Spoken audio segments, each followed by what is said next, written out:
Anak yang soleh itu anak yang tahu kalau dia seorang laki-laki nanti, secantik apapun istrinya, selucu apapun anak-anaknya, sebanyak apapun harta yang dia miliki, sehebat apapun dia di mata anak buahnya, demi Allah, orang tua tidak pernah menjadi nomor 2 dalam hidup.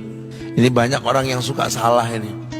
Cuma gara-gara dunia, orang tua panjang mata menanti kedatangan anak. Jangan. Ya. Jangan. Anak yang soleh tahu sekali, sampai kapanpun ibumu, ayahmu. Sampai kapanpun. Dunia nggak membuat dia lupa ada berkah keramat dunia hidup di atas muka bumi ini. Dia tidak repot datang ke makam-makam para wali. Orang tua nomor 1 yang dia temui. Ini orang hebat. Ini banyak di antara kita, makam-makam didatengin, di mana saja didatengin, ngalap berkah. Orang tua panjang mata, berlinang air mata menanti, mana anakku? Mana pohon yang pernah kutanam? Mana pohon yang pernah kurawat? Kudengar dia sudah mulai berbuah, ingin kurasakan buahnya. Berani mengeluarkan dana jutaan untuk hal-hal yang gak disyariatkan. Ini orang tua panjang mata. Rela gak rela, orang tua kita akan mendengar dan melihat. Ma, aku pengen nikah, aku pengen berkeluarga, Ma. Ya orang tua ya seneng lah. Cuma kalau inget metik buahnya belum terasa, ya ada perasaan kayak gimana gitu loh. Karena dia tahu setelah ini dia akan menikah. Bahwa anak orang ada kehidupan yang berbeda yang bakal dia rasa. Orang tua makin hari makin rentan, bukan makin seger. Yang perempuan dibawa orang, ya Allah. Baru kemarin perasaan mainin poni ini anak perempuan kita, betul. Baru kemarin mainin kepangan rambutnya, ya Allah. Ya Allah, baru kemarin perasaan saya titah dia, titah, ya Allah. Belajar jalan, bisa berlari bawa sesuatu, coret-coret tembok, aduh Masya Allah. Sekarang udah gede, dibawa orang, ya Allah, Masya Allah. Yang laki dekat sama mamahnya.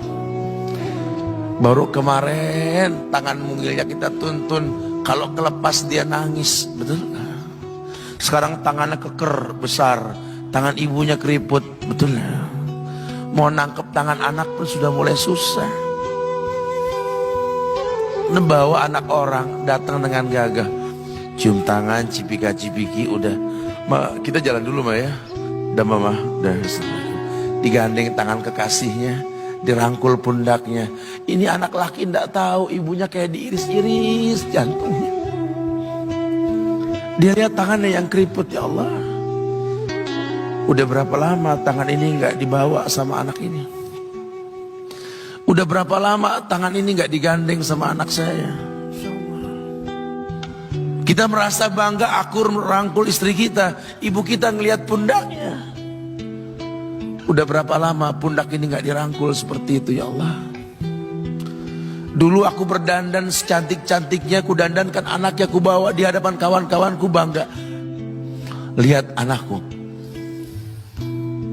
Tapi dia gak pernah berdandan rapi membawa aku ke hadapan teman-temannya. Lihatlah ibuku. Ibunya sudah kebayang, ya Allah, ini anak bakal minta nikah sebentar lagi. Yang wajar kalau orang nanam pohon pengen metik buah, wajar. Ini buah belum terasa, pohon sudah mau dibawa, kebayang tidak? Ya Allah. Mulai dia kebayang. Sehingga rasa-rasa seperti ini menjadi tumpukan rasa di hati orang tua kita, yang nanti pada akhirnya dia pun bakal kembali ke hadirat Allah, kita pun bakal kembali ke Allah, betul?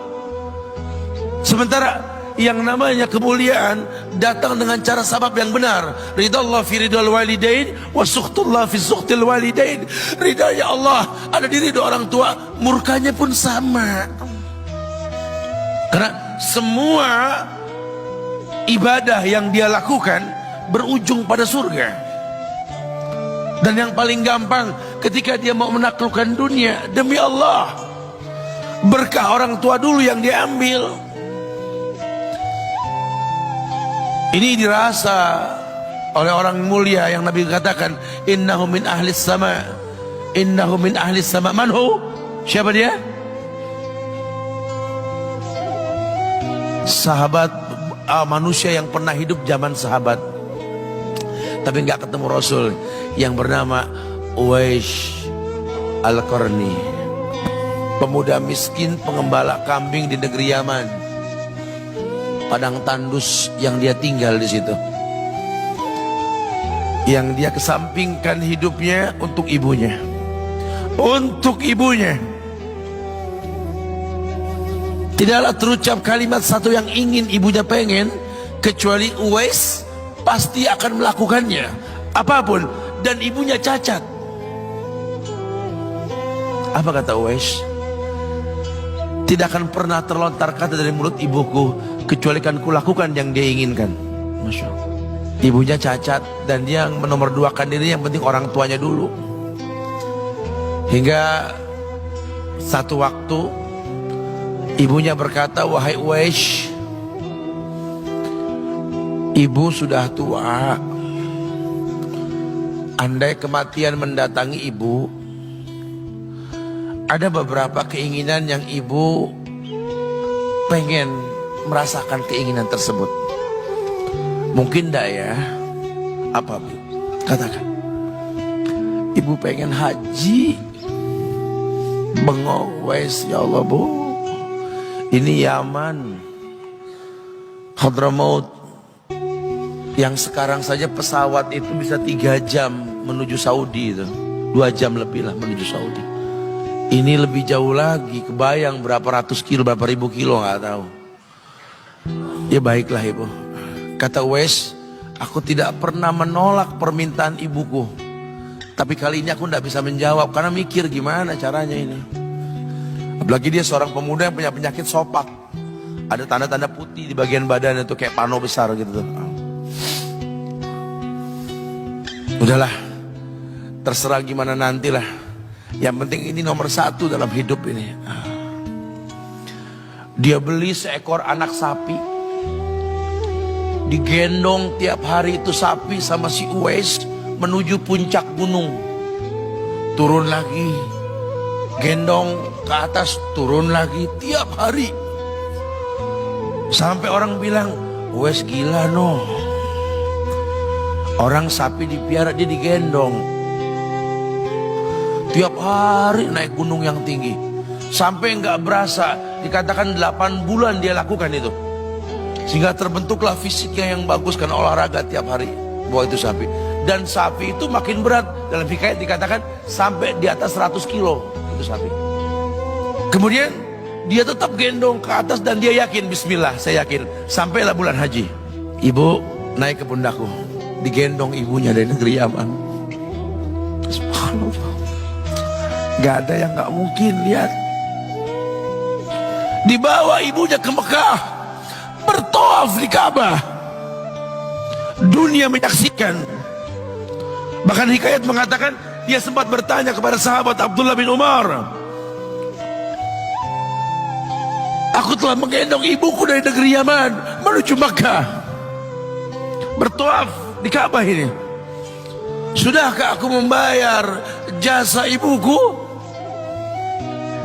Apa kata sahabat Abdullah bin Umar? Bahkan satu hentakan napas pun ketika melahirkanmu belum terbayar. Bahkan satu hentakan napas pun ketika melahirkanmu belum terbayar. Dia selesaikan tawafnya. Dia selesaikan tawafnya. Selesai tawaf, dibawa ibunya ke makom Ibrahim untuk sholat 2 rakaat. Selesai sholat, dia angkat tangan, dia berdoa kepada Allah, ya Allah, ampunkanlah ibuku ya Allah. Ampunkan ibuku ya Allah.